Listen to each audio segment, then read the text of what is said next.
Noni is Noura. I was baptized Catholic even before I could say the word God.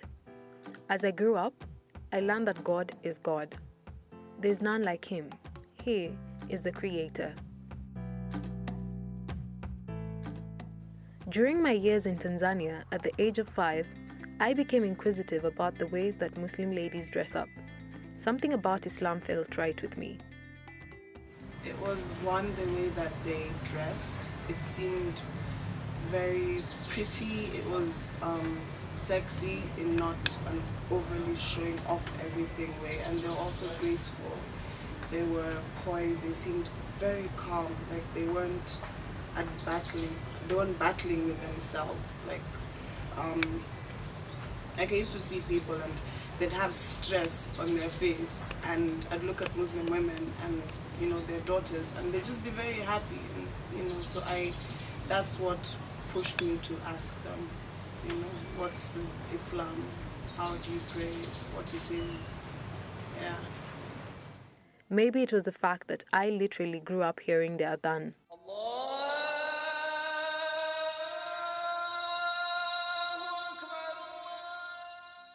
I never went to Catholic Mass in Tanzania, and in the year 2006, my spiritual journey began. I became a Baptist.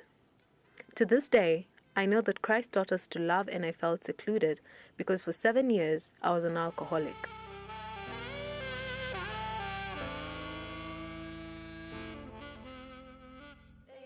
I would say the first 4 years of the 7 years I was not. Okay, I say 7 years of alcoholism because if I look at it, yes, it is 7 years. But the first 4 years were not as serious as the last 3 years. That's when I finally realized I cannot control, and I'm lying to myself. So after disappearing for a week, yeah, I disappeared for a week, and then my grandparents came to look for me, and then finally after they found me, they were like, "Noni, you need help," and they called a friend of theirs together with my mom, and then they got a director of a rehab to come talk to me. And so he came, he talked to me, like he listened to my story, and then he was like, "Yes, you're definitely an alcoholic." And then the next week I was in rehab. It's in Kapete. It's called Eden Foundation. It was a beautiful place. My 3 months there I will not regret it. I do sometimes go back if I feel that I need to get my serenity. I learned how to handle, because you can't control anything, you just handle situations. I learned how to handle my anger, my sadness, most of the negative emotions that I did not know how to handle. I learned how to handle them. I learned that as a very empathetic person that I need to be able to handle these emotions, because if I go overboard, negative or positive, then that's just bad. So yeah, after 3 months I left rehab, and in 2014 I came back to USA, and I did 2 years sober.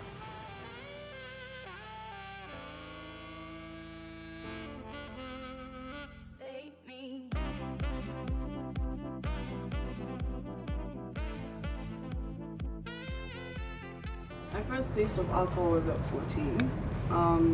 I grew up, like I said, I grew up in Tanzania, Dar es Salaam. There is nothing like Mutudo law back in those days.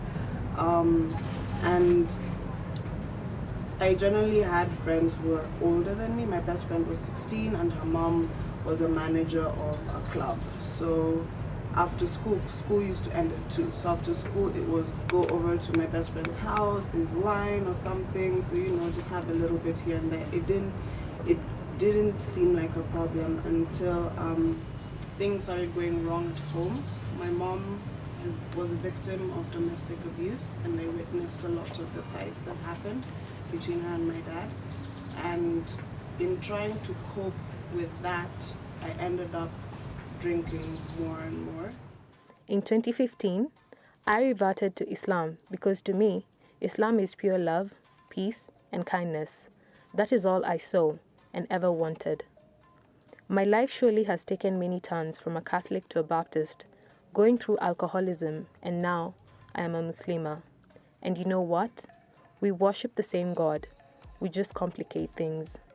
Peace, love, and blessings be upon you. The spiritual need, or you say want, was there since I was 12. The house that we used to live in, there was a masjid like across the main road, and it used to wake me up every day at 5 a.m. So I guess hearing that, and then also living in a place where it was densely populated by Muslims, and then I saw how the way they interacted with other people. Basically, you can say I grew up Muslim because of living in Dar. It became second nature to me. So when I came to Nairobi, I found it very hard. I got culture shock. I didn't know how to deal with a society that cared only for, one person, not the whole community. But then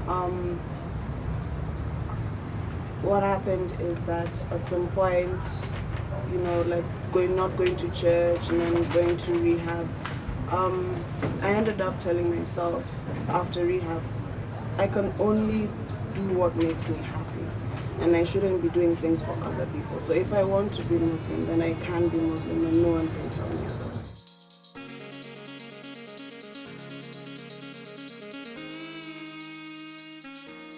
First one is I live with my grandparents who are Anglican, and they think it's a phase I'm going through. Two, I probably, let's say, I'm not a perfect Muslima, and a lot of people will tell me that even the way I've put my hijab and everything, that it is not Islam. But everyone understands the Quran and the Sunnah, in their own way. So the challenges that I have is, one, I live with my grandparents who are Anglican, but they're okay now. Two, a lot of Muslim people will think that I'm not being a perfect Muslim girl. And then three, learning Arabic. Yeah, it's very hard. At least I know my prayers in Arabic, but the rest I'm still learning. It's a step by step. I haven't even gone to madrasa yet. I don't even know when I'll go to madrasa. I will tell them that you need to have a spiritual connection with your God. It doesn't matter what religion you are. God is the same throughout, across the board. You need to have a spiritual connection with Him.